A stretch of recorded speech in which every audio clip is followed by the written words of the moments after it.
last-ditch effort to dig up information on pipelines near homes. Congressmen, divided on health care, agree on one key thing. And hey, isn't that Ken Buck, who's been ducking us for weeks? A plan for parking in Denver that doesn't maul your wallet. The strategy to keep us from loving our state's most beautiful spots to death. And remember the disabled parking spot that was blocked by a pole? You're welcome, Colorado. This is next.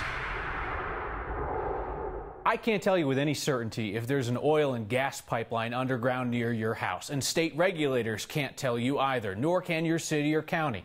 Now, chances are if there is a pipeline, it's operating just fine. No issues like the catastrophic leak that led to a house explosion in Firestone last month. But it is the not knowing for sure that has brought a last-minute bill in the final week of the legislative session, trying to force energy companies to help the state map pipelines for the public.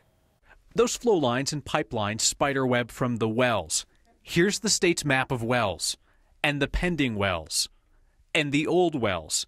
So, well, you can see just how much data they're talking about collecting and then making searchable to the public for the first time. Republicans and energy companies are saying that this is a knee-jerk reaction and could actually delay oil and gas workers from scrambling to complete the governor's order to do safety checks on all those underground lines. Whereas Democrats who are pushing the bill say that the public is demanding this pipeline transparency. I think we should sit back, wait for that process to happen. First of all, because I think the process is aggressive, because it's proactive.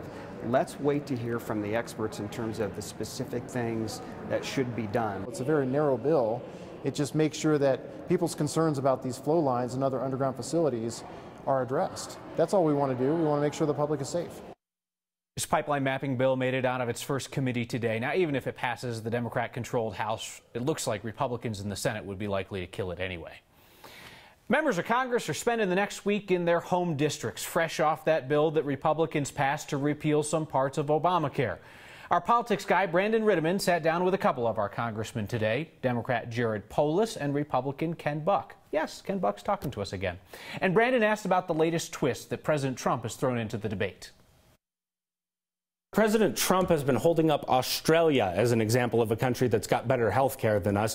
Do you suppose the president knows he's talking about a country that has had universal health care for 30-plus years? I don't.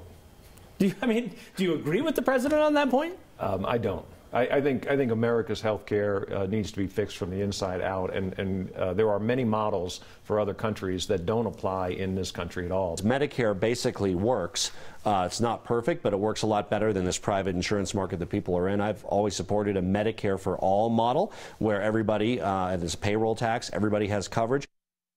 Now listen, whatever President Trump thinks, the two sides in Congress are pretty far apart on that. We appreciate Congressman Buck's willingness to come in and take our questions after a few weeks of refusal and us tracking him down in Washington outside his office and him walking away. Anyway, water under the bridge. Today, Brandon asked what he's been wondering about all along. Simple question. Why Buck claimed that he didn't support the Republicans' first failed health care bill and then later said that he had been a supporter. Now, changing a position we get. Trying to change history? Can't let that slide. Congressman Buck, I want to close the loop on this with you. That first version of this bill, I asked you moments after it had been pulled off of the House floor whether you were on board, and you said you were not completely sold on the bill. Later, a few days after, you wrote an op-ed. The president shared it saying, I was all for it. Those two things can't both be true. Which one wasn't, and why did you say it? Sure. I told the Speaker that I was going to vote for the bill. I told the leadership of the Freedom Caucus that I was going to vote for the bill. We had an interview. The Freedom Caucus asked me, the leadership asked me not to talk to anybody about that because they were negotiating a process with the Tuesday group, a more moderate group of Republicans. And after we talked, as we talked, I explained that I wasn't sold on this bill. I then went on radio a few hours later and said that I was in favor of the bill, and I gave the reasons for it. I wrote an op-ed several days later and explained why I was going to vote for the bill. I felt when I gave my word to the leadership of that Freedom Caucus that I was not going to undermine their position, their negotiating position. I was going to keep that word. Well, why not just say I can't tell you where I was on it because we're going to be a group? Why not say you weren't? I could have done that, and maybe I should have done that. But I felt that I was trying to use language which didn't say that I was for it or against it at the time that it hit the floor. So going forward, I just want to make sure that, like, when I ask you where you are on something, can we trust what you say. Yes. Okay, appreciate it, Congressman. All right, glad that's behind us now. Buck and Polis dive into the details of the health care debate Sunday on Balance of Power. That's at 8:45 in the morning, right before Meet the Press. A rabbi tells us that in his 13 years in Westminster, he has never seen a public display of hate like this. Now, fortunately for humanity, the responding display of love and peace, well, that's something we've seen a lot of lately. Our Noel Brennan has the story. This happened on April 11th. Look closely and you'll see. To me, it just makes no sense. Outside Green Ridge Place Memory Care Center, a section of concrete sidewalk Right here. is smoothed over by hand. This kind of just was above and beyond. A subtle reminder of kindness that covered up hate. The fire department was driving by on the way back to their station up the road, and they noticed that there were 2 swastikas carved into the wet cement. And so they saw it from the road and decided to stop and fix it for us. Last month, Westminster firefighters provided the first act of kindness. A new piece of concrete. Today, Rabbi Benji Brackman provided the second. How you doing? So this is the challah bread is braided. These loaves of love are symbols of peace. A response was necessary, and I had to say something. This act of kindness We brought loaves of love, which is the challah. will linger It's our pleasure to share this with you and all the residents that are here. long after any message carved into concrete. Show them that we care and that there is a voice out there that's speaking on their behalf. We're seeing, random acts of kindness still, so we win in the end. For next, It's just an amazing place. I'm Noel Brennan. The Memory Care Center staff don't believe that the people who live and work there were specifically targeted. That was one of the first questions that we had, too. Apparently, there is at least some method to our Chris Vanderveen's madness when it comes to medical bills. He visits Next occasionally, updating us on his long-running quest to get some people straight answers about their sky-high doctor's bills. He's just about ready to reveal the full extent of his 3-month-long Show Us Your Bills investigation. Here's Chris. As politicians debate the strengths and weaknesses of Trump care and Obamacare, your care, we know, is getting more and more expensive. We started Show Us Your Bills in order to peel back the non-translucent layers of an onion that just smells bad. So what's causing the stench? Next week, we'll show you, starting Monday night, with a federal law that drug companies are using to protect old drugs from competition. Tuesday, we'll introduce you to a common test that last year alone cost the state's Medicaid program $16 million, a 2,500% increase in just 2 years. Wednesday, we'll take you into a numbers game that exists inside every emergency room in this country. And finally, Thursday, we'll tell a different viewer's horror story in every one of our newscasts, starting at 4:30 a.m. and ending at 10 at night. Throughout the week, we'll help you fight back, learn more, and ultimately take charge, not of Obamacare or Trump care, but of your care. Because if Show Us Your Bills has taught us anything, it's taught us this: there is power in transparency, and there is power in peeling back the layers of an onion, a system that doesn't need to be so complicated. Digital scoreboards of a sort are popping up all over Denver. The newest one doesn't even make you pay to play. We're talking about parking. And unlike the Cherry Creek Mall, Denver Botanic Gardens isn't walled off behind paid parking. There's nothing worse than going to a parking garage and guessing whether or not there are spaces available for you, driving around. Well, you could argue that paying for formerly free parking just for the privilege of spending more of your own money is worse, but I won't maul you with that. The Denver Botanic Gardens doesn't have that problem. It's all free. What? Couldn't hear you over the sound of Cherry Creek's ka-ching. Free parking in Denver, Colorado. The Denver Botanic Gardens is either genius or missing an opportunity to shake down visitors for more money.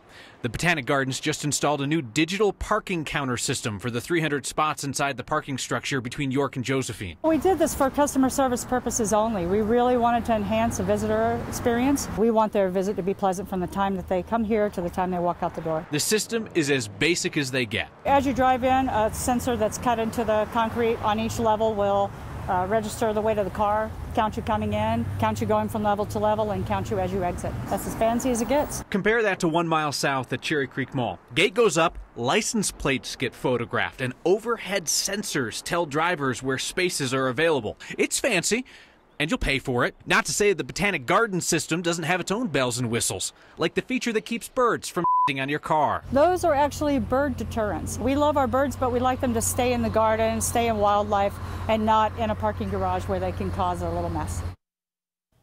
It's cool, those yellow things with eyes on them. They acknowledge it was expensive to install, but the Botanic Garden says that it did not need to raise ticket prices in order to pay for it. Every angry viewer who says that Next is good for nothing really isn't giving us credit for all the awkward stuff we've gotten moved. The mailbox impeding wheelchair access to a sidewalk, a bench stuck an inch behind a parking meter, and now the pesky pole completely blocking a disabled parking spot in Louisville.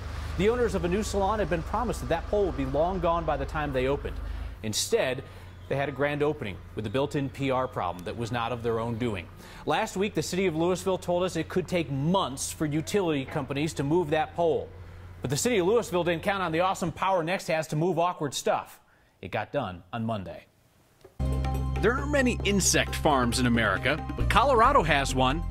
Tasty products, let me assure you. We'll check in to see if the Rockies bandwagon is at capacity yet. And our state's beautiful places are about to get an intervention because they're trashed way too often. Next.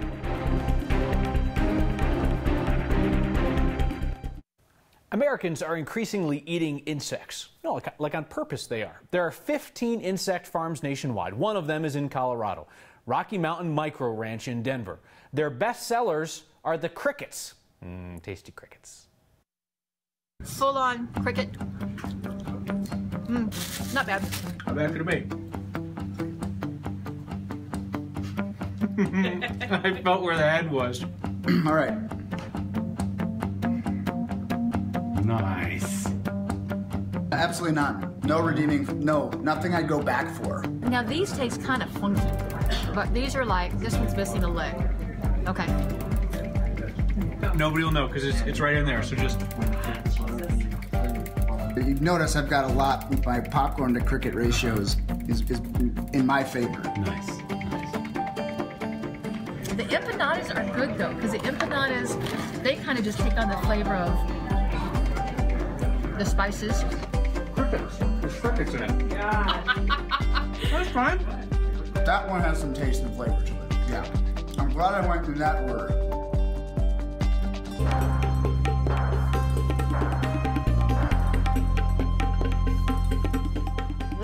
Right? I mean, it's dinner time too. Why in the world would you do that? Hey, all eyes on the weekend, and it is just fantastic. We will have more sunshine than storms.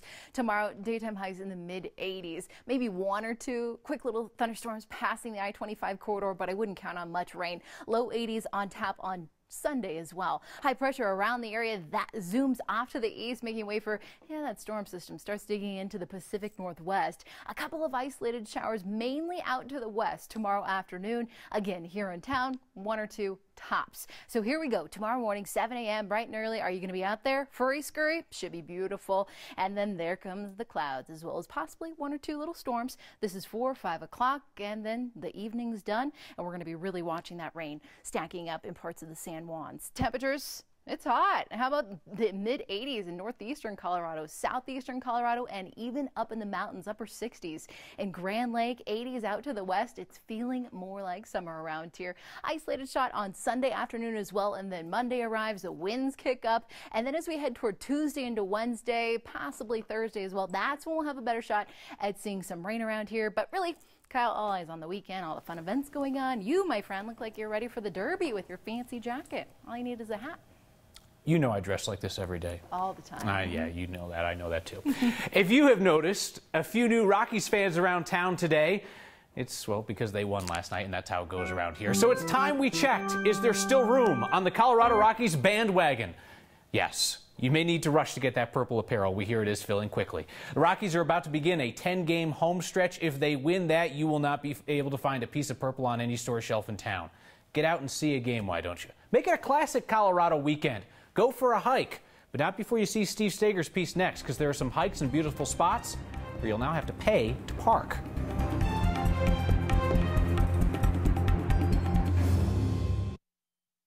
I think I heard Danielle right. With the weather this weekend, you're probably headed out on a hike. Don't blame you, but please respect our wilderness when you do. So much of our state is being loved to death, and it means many of us have to pay more to enjoy it. You can't stop stupid, but you can charge stupid, and you can fine stupid, and you can limit it too.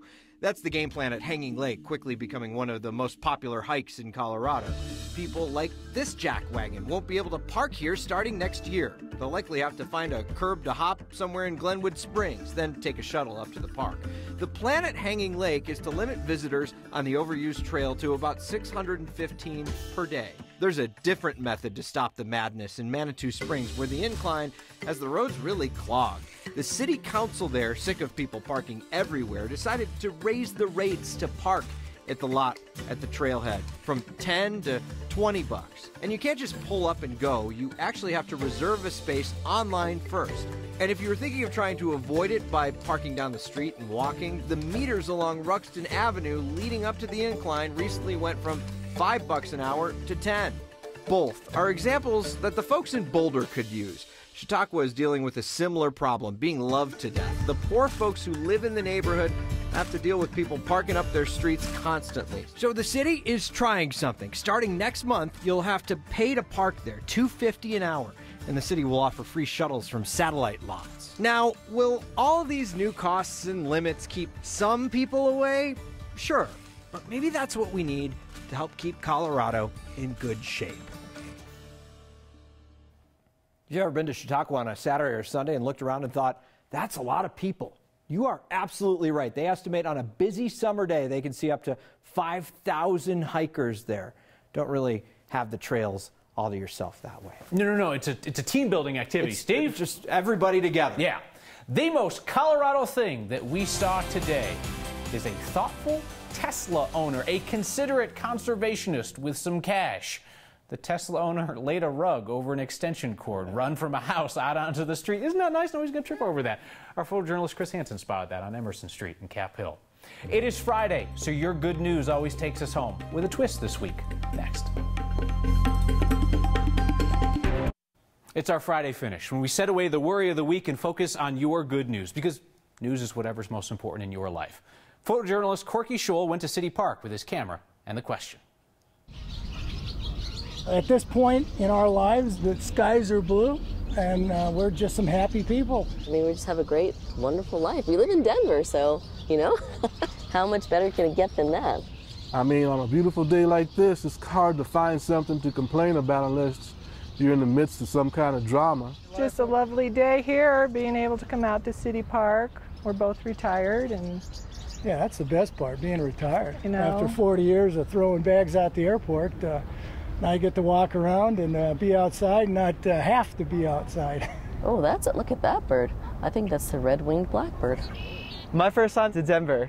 I'm out here from Philadelphia. I came out here a few days ago to celebrate my bachelor parties. I'm getting married in a few months, as well as visit a few friends. Victor, what are you thankful for, huh? What do you like? This is good news here. This is my granddaughter, Michelle, and we just out here, you know, enjoying the weather. Hey, say hey, Michelle. I have the boys to play with, so I get to stay at home with them. I work from home, so I get to see every moment, every smile, every tear, every tantrum. I get to see it all, but it's beautiful, it's wonderful. I would not trade it for the world. And now our first live edition of Good News. Vickers and Richard, who are some of the folks kind enough to join us here in studio. Your good news. 31 wonderful years of marriage. Well, congratulations to you both. Hey, thanks for watching Next. Thanks for hanging out in person. This is fun, right? It's awesome. All right. Great to have them. Great to have you along as well. See you next time.